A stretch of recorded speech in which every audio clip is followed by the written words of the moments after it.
விஜயகாந்த் அவர்கள் அரசியலுக்கு வந்தோடனே நிறைய பேர் அவரை வந்து நிறைய தப்பாலாம் திட்டிருக்காங்க. அவரை பத்தி முழுசா நல்ல விஷயங்கள் தெரியாம நிறைய பேர் தப்பாவே திட்டிருக்காங்க. நாங்க லேட்டாவே புரிஞ்சுக்கிட்டாங்க.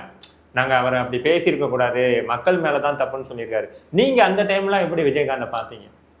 நம்மெல்லாம் எப்பவுமே எதை பற்றி கட்சியில் போனாலும் சரி, ஒன்றும் போனால் கட்சியில் இருந்தாலும் பரவாயில்ல, அவர் எதில் இருந்தாலும் பரவாயில்ல, நான் எப்பவுமே ஒரே மாதிரி தாங்க.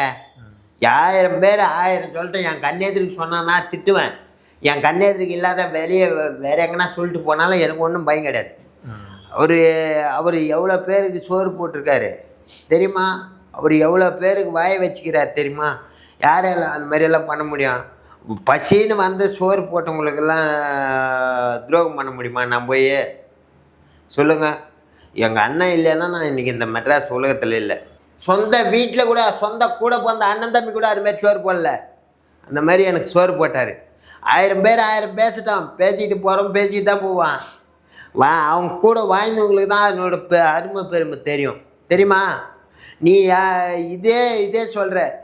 எப்போ போனாலும் அங்கே விஜயகாந்த் அண்ணா மண்டபத்தாண்ட கோயிலாண்ட சோறுக்கு தான் இல்லையா உனக்கு? வேறு எந்த யார் விட்டாருன்னா போய் நின்று நீ ஒரு வேளை சாப்பாடு நீ வாங்கி சாப்பிட்டு பாரு.